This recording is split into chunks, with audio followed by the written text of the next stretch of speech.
Okay, dive watches.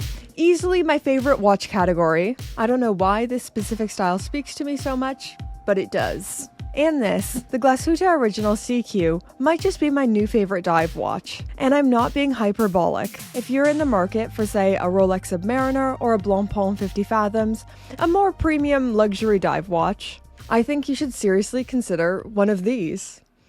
I like this more than the Sub. If you're new here, hi, my name is Brittany, and this channel is dedicated to the beauty and awesomeness of timepieces. And I've reviewed a lot of dive watches in my time. The Omega Seamaster Diver 300, the Planet Ocean, the Rolex Submariner, every Tudor Black Bay. And this is a watch I've been dying to get hands-on with for a while now. So I reached out to the team over at Glashutte Original. That's how badly I wanted it. They didn't reach out to me. I slid into their emails, and against their better judgment, I finally broke them down and convinced them to send me this watch. So thank you so much to the team over there. So this is a SeaQ reference 13911068033, which is the most classic SeaQ you can get. So this has a case size of 39.5 millimeters, arguably the perfect size, a thickness of 12.1 millimeters, and a lug-to-lug of 46.9 mil. Here it is on my 5.5-inch wrist versus my husband's 7-inch wrist. As usual, this looks absolutely perfect on him and a bit large on me, but I still think I can pull it off. This particular reference is the stainless steel variation, but it is also available in pink gold and a two-tone stainless steel and yellow gold. But I'd recommend the stainless steel all day, every day for such a sporty, hard-wearing watch like this. Of course, being a dive watch, this has 200 meters of water resistance, a screw-down crown, and a unidirectional bezel. Powering this watch is the automatic manufacturer caliber 3911, giving you approximately 40 hours of power reserve. What really stands out about the SeaQ is the level of finishing Glashutte Original has put into it. It's really unique. Almost every surface is brushed, vertical brushing along the sides, horizontal brushing on the lugs, and polished chamfer bevels. Then looking at the dial, and I think this is what pushes the SeaQ over the edge in my heart. We have a very legible dial, thick loomed numerals and indices, and an arrow minute hand. Looking at the date, you might notice there is no disgusting Cyclops bubble, and it is neatly tucked away at 3 o'clock.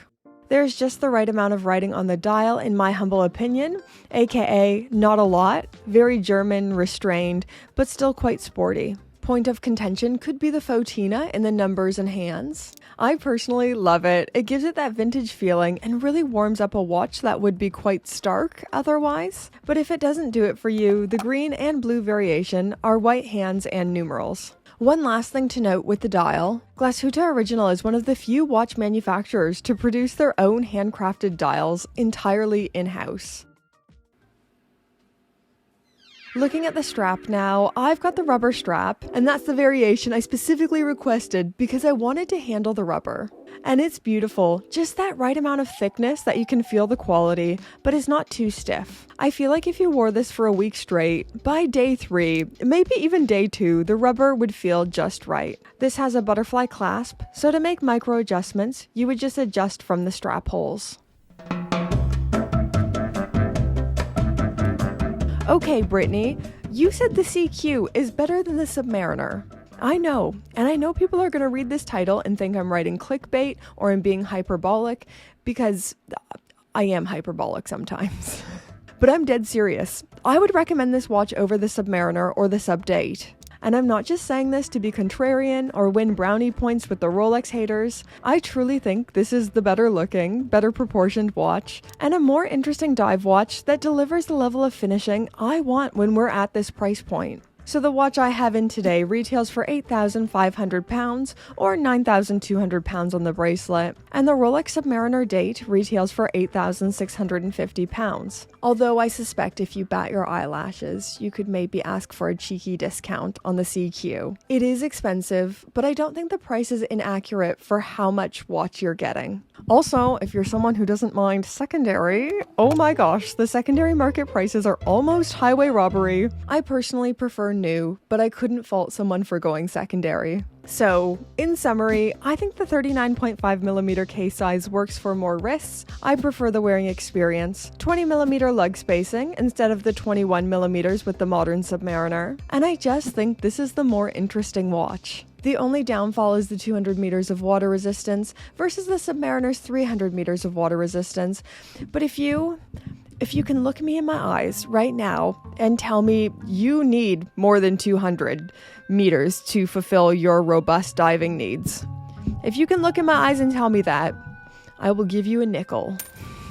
Another thing is the SeaQ just doesn't have that same level of heritage as the Submariner, but that's not to say it's without it. Released in 2019, the SeaQ takes inspiration from the Spasmatic Type RPTS200 from 1969, and it was manufactured by Glashutte Original's East German predecessors. So although the heritage isn't quite as old as the Submariner or the 50 Fathoms, I find the German watch history way more interesting. You know how some people are obsessed with ancient Rome or World War II and Hitler?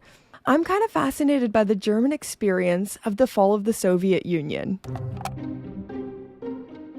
Of course, a lot of countries were affected by the USSR, but Germany is especially fascinating as a country.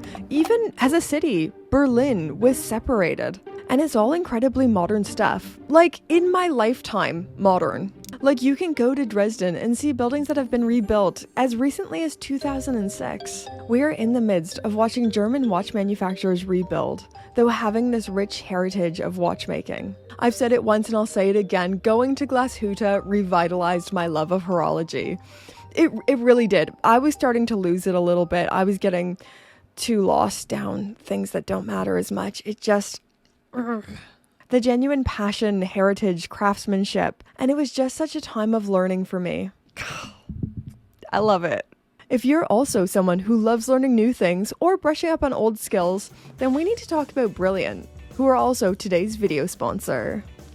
Brilliant is an online STEM learning platform that teaches you through doing, rather than sitting through boring lectures. I've been trying to develop more professionally as I'm growing this YouTube channel. So one of my favorite courses is the Data Analysis Fundamentals, where I'm learning data relationships, histograms, and standard deviation. All stuff I had no idea how to do before.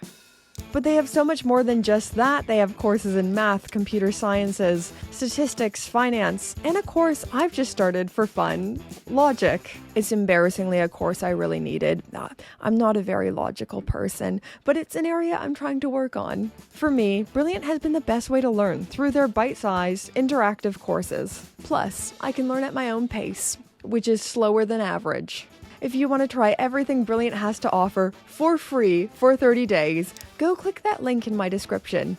Go right now. The first 200 people who go click that link can also get 20% off an annual subscription. Go check it out. They have new content monthly, and I can't recommend it enough. Thank you, Brilliant. Thank you, Glashutte Original, for sending this watch.